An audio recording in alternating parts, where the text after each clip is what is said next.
Hey guys, how's it going? We're going to be doing some stonework today and then a little bit of planting. I'm excited about it. I am exhausted. Yesterday was a lot, but it's good. I'm glad we got so much done yesterday on the stonework. But Brent and I are both going to be working on stonework today. Yesterday he was kind of mixing everything up for me, and then I was doing it because he was like, I don't want to be on camera, which is fine, totally fair. And so today he's going to be working on the side closest to the fence, and then I'm going to finish up the front today. We were only able to get 2 bags of the grout yesterday. And so at some point we're gonna have to run to Chico. We had gone to Red Bluff yesterday and they were out, so we're gonna have to run to Chico to go see if we can go get another bag of this stuff. I'm sure we should be able to at least get one more bag, but we're gonna get as much done as we possibly can. But before I go and do all of that, I have a couple plants I really want to get in the ground. I've got 10 plants, I think is what it is, that I want to get in the ground, and I want to get them planted right in this bed. I added some phlox in this bed about a week ago, maybe a week and a half ago at this point. I can't quite remember. And I am happy to have some color in there, and those phlox are going to get nice and tall. But I would also like to just continue filling things in this bed. So I have some coneflower that I would coneflower, echinacea. They're the same thing, right? I don't really do too much research on them because I kill them every time. I used to know more about them, and then I kill them. I'm just terrible with them. You look at them the wrong way, and they die in my garden. Not a clue why.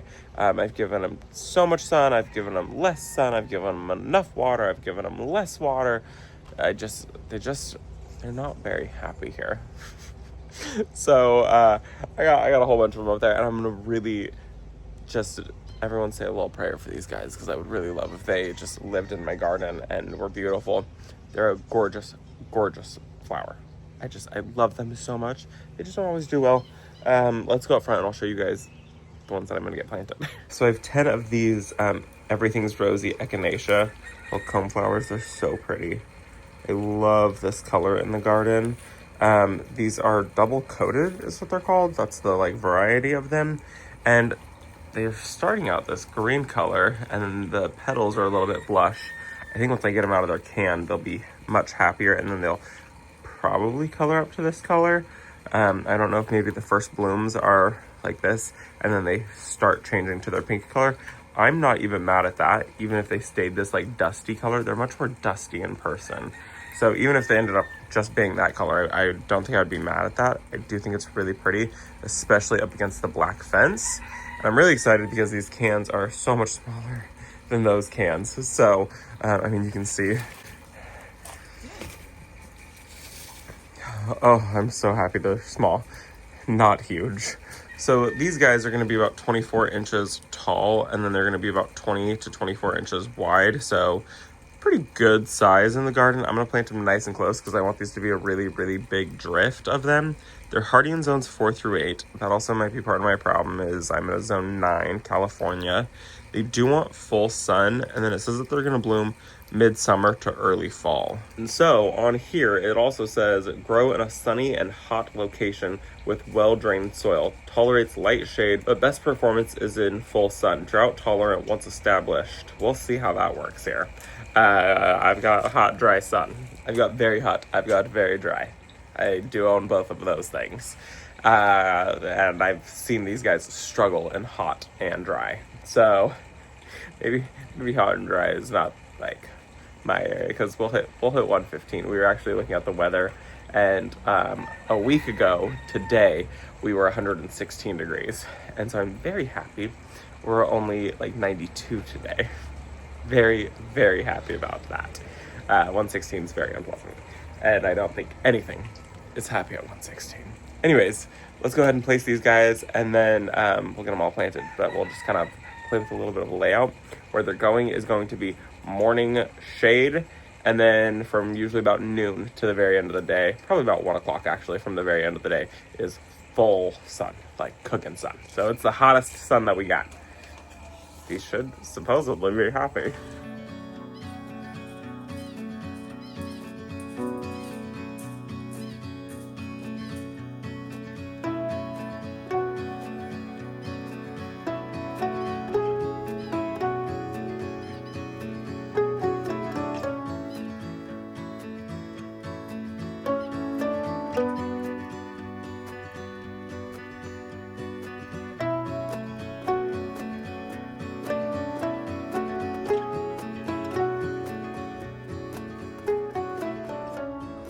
Okay, I think this is good. I think. I've got all 10 of them in here, and I am planting them roughly 10 inches from the center-ish. So if they're going to get about 20 inches wide at maturity, that means that from center, they're going to grow about 10 inches at max on both sides. So I want them less than that. So, I could plant these a little bit further apart. I probably could get away with like maybe 3 less in here, but then it'll take longer. And I really want this just to be a giant drift in the front of beautiful flowers. And then I do have space in the back there. So I'll have tall phlox back here. And then I think I want to find something else to be tall for right back there. But I think that'll be good. Let me play with taking 3 of these out. Because if I can take 3 of them out, then I could take these 3 out, spread those out just a little tiny bit further, and then I could take those 3 and then have repetition in the garden somewhere. I think I want to do that. Okay, let's try it really quick.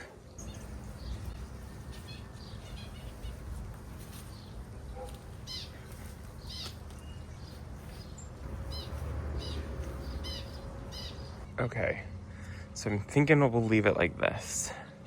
And then I've got these 3 right here that I can go plant somewhere else and then have that repetition in the garden.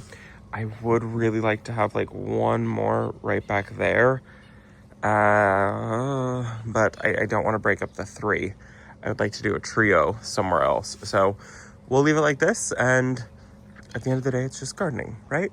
Now where that trio is going to go, haven't even thought about that. That's above my pay grade at this point. So, but we're going to get those ones planted and then we'll figure that out.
Those are going to be so pretty right there. And surprisingly, I think I'm glad I went with less.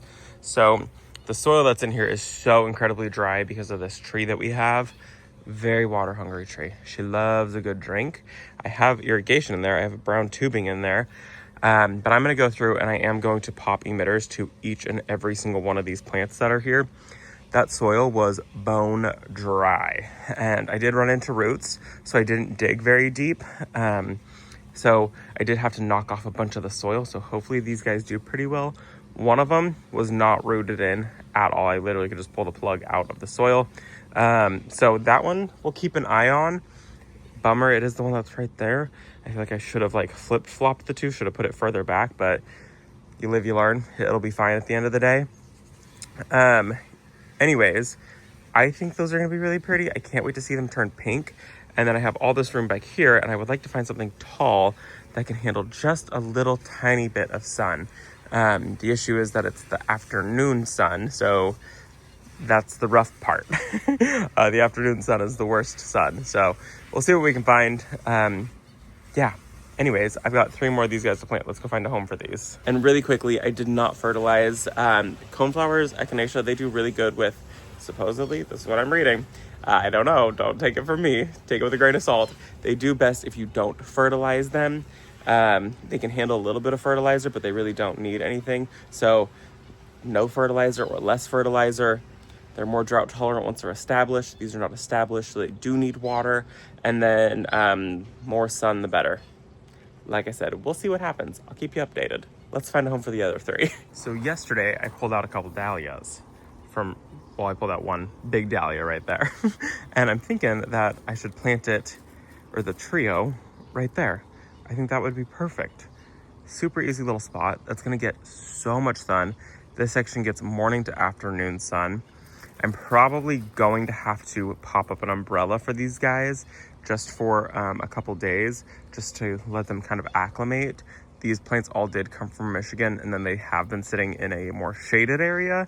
So they'll probably do best if I just give them a little tiny bit of protection. So we'll just pop the trio in, and then I'll pop up an umbrella, and then those guys should be good to go.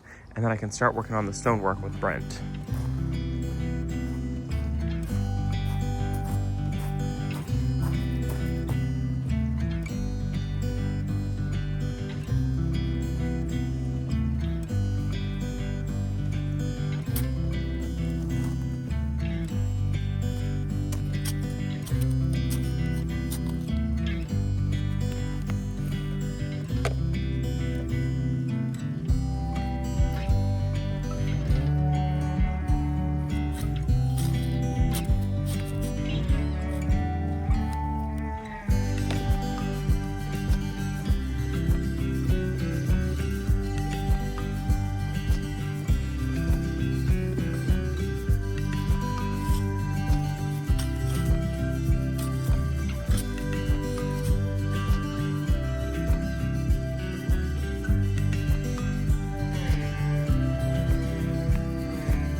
All right, those are gonna be perfect there.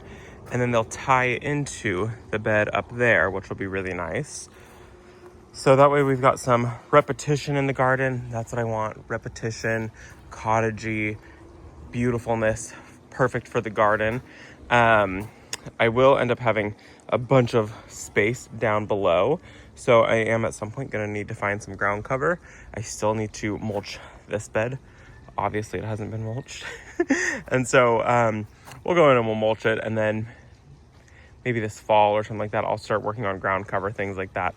The eventual goal in my garden is to not see the soil, like how here you can't see any of the soil, and then around the other side you also can't see any soil at all. So that's the ultimate goal for the garden. Like here, I mean, what soil? Where? Can't even see it. That's what I want for the garden. I will say I did have some Bidens right there. They were so pretty, and they have just been taken over by the Gomphrena and the petunias. This is the Supertunia latte. We're still dealing with a little bit of budworm, and so these guys did look so much fuller not that long ago. But we are on top of the budworm. It is all subsiding. But yeah, you used to be able to see the bitins. You cannot see them anymore. So that was a lesson learned. I honestly didn't think that these petunias would even make it. Now I'm rambling. Yeah, goal, no soil. That's what I want in the garden.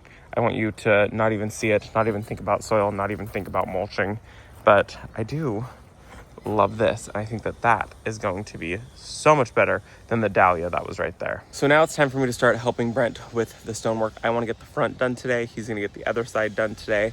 And then maybe this evening, if we can go to Home Depot, we will get the last side done. Let me show you guys kind of where we sit on that project. So here's the greenhouse. Brent's back there mixing up some more mortar for us. And then I'm going to finish this and that section right there. I did do the back yesterday, and Brent is working over on this side right here. So you can see, I mean, you can't see it all. So I'm gonna finish up this front section. It did crack a little bit, meaning that we had probably a little bit too much moisture in it. So it's fine, I'll just go in and I'll fill those little cracks that you see. I'm gonna do that right now. And then I'm gonna finish this little corner, and then I will finish that side over there. So, you ready to work? Yeah.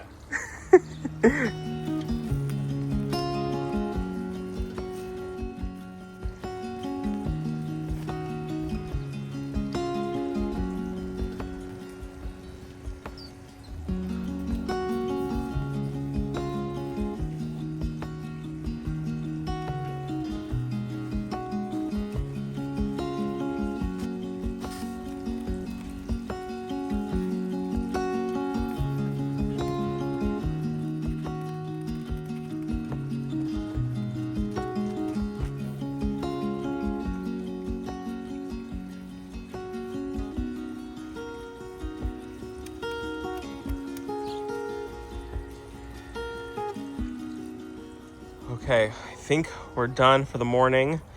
It's almost 11, and so we've gotten all of this side done here. I got this side done here. It's a little bit darker now, but it'll dry a much lighter color. You really won't even see it. I would show you the back, but we just filled the cracks on the back. Actually, you can see the top. See how the top is like white and this is gray? It'll finish to be a white color. So it's not gonna be such a like contrasting color on it. And then we did finish this side completely, which is really hard to get in there and shoot. We didn't even really film us in there at all because of how hard it is to get in there, but it is done. So that's also really exciting. And then the back, we just filled in the cracks. So I just shoved some more grout in it. So this is still drying. So it's a contrasting color again.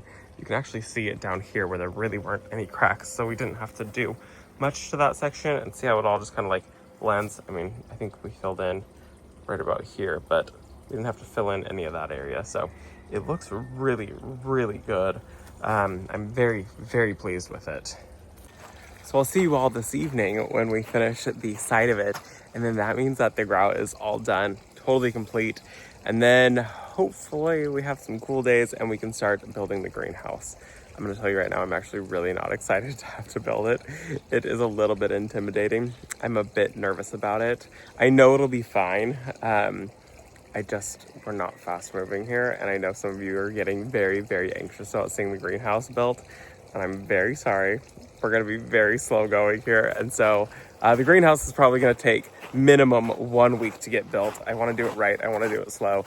And I don't want Brent and I to murder each other because it's gonna be hot.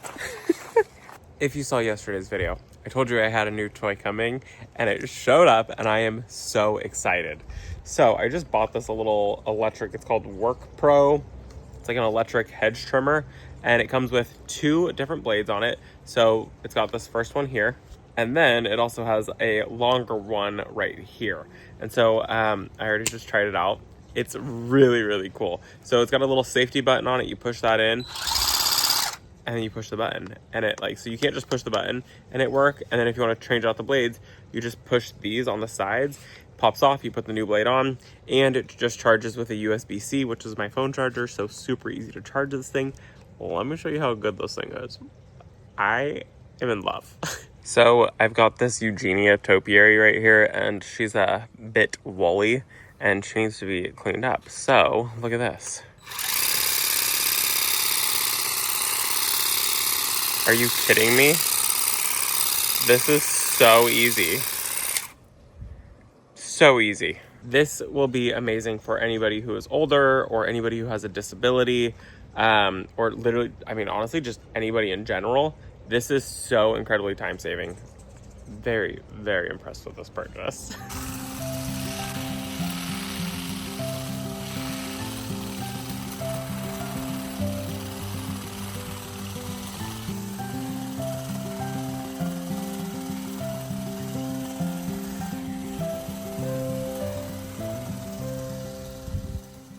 Okay, this is a game changer. I had a whole bunch of you guys telling me to get an electric one of these over on Instagram, and I just literally bought like the cheapest one. I think it was like less than 40 bucks, and it comes with the 2 attachments. This is gonna be so much fun. So I'm gonna do the bee balm, and I'm probably gonna use this long one. This long one is nice. I will say it doesn't cut as easily as this one, because this one has wider openings, I think, and they go right into it, where this one has smaller openings, and it's a little bit harder for the pieces to get in there. But this one I think might be a little bit faster than this guy right here. Either way, I'm super impressed with this. Well, it started raining. I was gonna trim some of these shrubs. I was gonna trim this topiary, and I've got another topi over there, and it started raining. We never get summer rains here, ever. I don't remember the last time it rained in July. This is so crazy. And the clouds are dark and they're rolling in. And so Brent and I are actually just gonna sit and we're gonna enjoy the rain this evening. And just, I don't know, we're just gonna sit and enjoy the rain. I love the rain. It's one of my favorite things. And I always see people in the South who are always like, oh yeah, summer rain. And it's beautiful. I'm standing in the rain because I just love being in it. So I think this is where we're gonna end the video, because I don't think we should be doing mortar when it's raining. We will finish it another day. So thank you guys so much for visiting our garden. I hope that you enjoyed today's video. Tomorrow we will finish the grout, and then we get to start on the greenhouse. Thanks for visiting, and I'll see you all in the next one. Bye, guys.